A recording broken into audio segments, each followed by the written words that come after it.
Trump anuncia as primeiras medidas e as tarifas ficaram abaixo do que foi dito na campanha. Isso e muito mais agora, aqui no nosso Morning Call, 22/1 de 2025, um mês já se passou do ano. E aí? Vamos para frente? Bora lá. Então vamos falar então de cenário macroeconômico, tem bastante coisa para a gente falar agora. Vamos a isto então. Reino Unido, a taxa de desemprego subiu para 4,4% em novembro, superou expectativas, tá? Enquanto isso, o índice de percepção econômica registrou uma queda de 10 pontos na Alemanha em janeiro. Por outro lado, esse indicador na zona do euro, ele apresenta uma alta de 18 pontos, tá? No México, as vendas do varejo tiveram uma queda de 0,1% em novembro, acumulou, então, no ano todo, uma contração de 1,9%. O Canadá também, a inflação ao consumidor apresentou uma redução de 0,4% em dezembro, mas acumula alta de 1,8% no ano. E agora falando um pouco mais de Estados Unidos, o que está rolando por lá. Bom, nas primeiras ordens ali, as primeiras coisas realmente efetivas do governo Trump, ele anunciou algumas coisas que eu acho que é relevante a gente falar aqui. Primeiro, Acordo Global de Tributação da OCDE. O governo declarou que não tem validade nos Estados Unidos, enfatizando a necessidade de proteger empresas americanas contra regras fiscais extraterritoriais. Uma medida protecionista. Tá?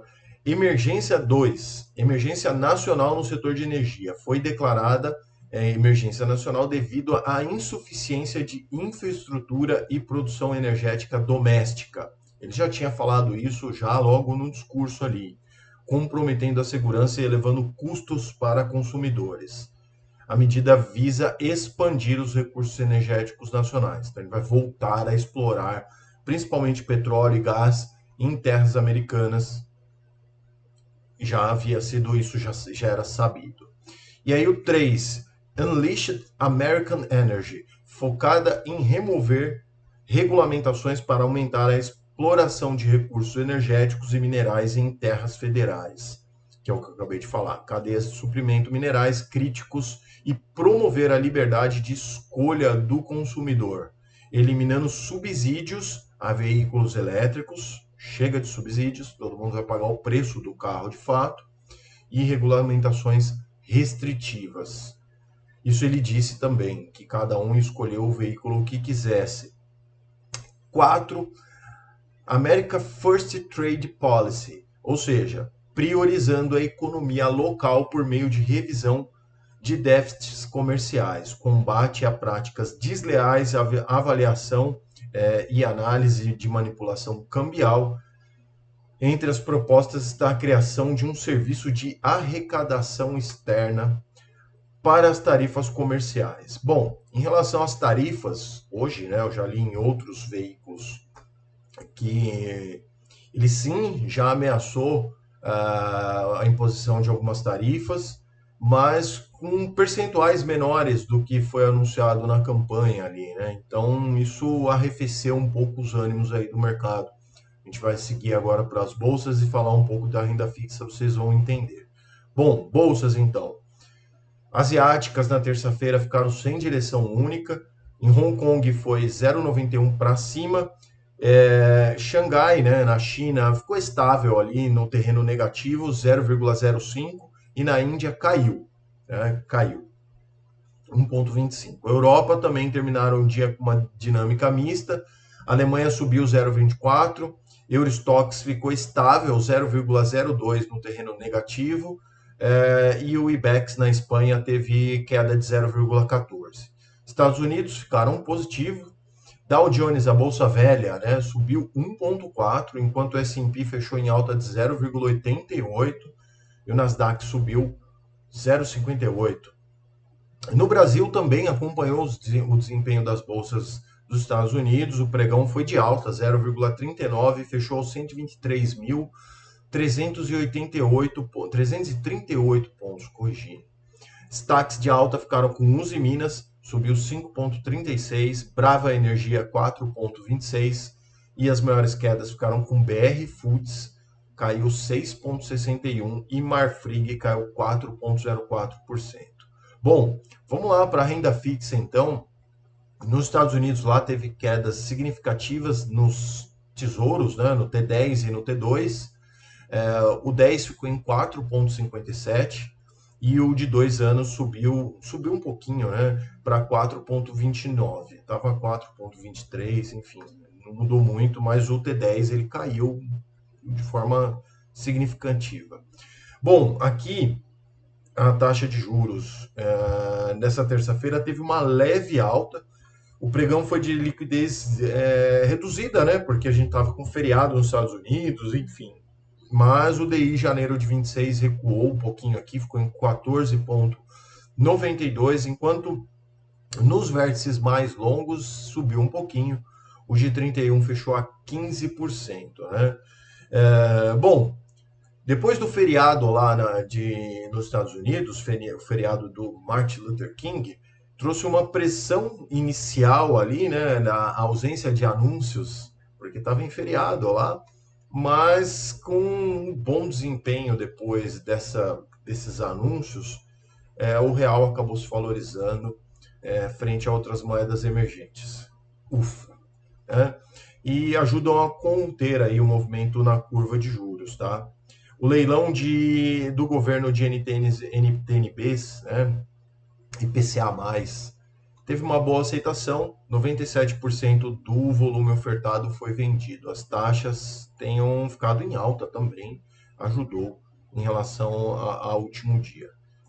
Vamos dar uma olhadinha aqui na curva do pré, só para vocês verem como ficou praticamente a mesma coisa, né? Não mudou nada.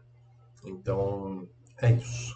A gente teve poucas variações aqui na curva do pré. Agora, então, vamos falar de coisa boa, né? Trouxe para vocês aqui uma matéria um pouquinho diferente, rodando aqui sempre nas minhas leituras, né? Falar um pouquinho de profissões, né? Como mudou do meu tempo para os novos tempos agora? Eu já estou aqui beirando meus 48 anos, 49 eu vou fazer esse ano. Vamos falar então aqui das 25 profissões que estão em alta em 2025. Posso deixar a matéria aqui para vocês aqui na descrição do vídeo, né?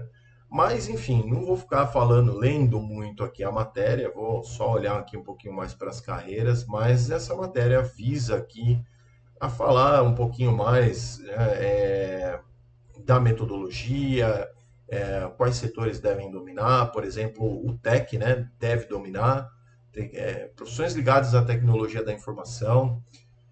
Eu que tenho diploma de técnico de informática, fiz Senai, gente, isso há muitos anos, nunca ganhei dinheiro com essa área, mas agora está cada vez maior, deveria ter ido para essa área, eu acho, será? Então, vamos olhar aqui quais são as 25 mais procuradas agora para 2025. Então, primeiro aqui, diretor de receita. Eu, de fato, não entendo qual seria essa profissão, teria que pesquisar. Engenheiro de segurança de processo, neuropsicólogo, uma profissão cada vez mais, a neurologia está em alta. Assistente de eventos, assistente de patologia, psicólogo pediátrico, especialista em geração de leads, aqui a gente já está falando de TI, né? Assistente social, analista de centro de operações de segurança e bibliotecário está em 10º lugar. A gente vê aqui uma preocupação, talvez, bem aqui em cima a gente tem neuropsicologia, assistente de patologia, como as pessoas estão ficando cada vez mais com problemas, né? Difícil. Mas vamos lá, seguindo, né? Tem assistente de folha de pagamento, assistente de saúde, executivo de desenvolvimento de negócios, técnico de audiovisual, líder de gerenciamento de projetos, executivo de vendas, engenheiro de produção. De produções mais antigas, né? 17º lugar em engenharia de produção. Aí a gente tem aqui outros até chegar ali ao 25º lugar, analista de sustentabilidade. Bacana, né? Ver a evolução do mercado de trabalho. Antigamente, as profissões mais requeridas, né, eram um pouco diferentes dessa. Com certeza isso muda ao longo do tempo, mas é isso aí. Vou deixar a matéria aqui na descrição para vocês darem uma olhadinha, tá bom? Bom, sempre, né? Ó, gosta aqui do conteúdo do canal? Deixa eu apertar o botãozinho aqui. Se inscreve, compartilha, comenta o que você acha dessas notícias.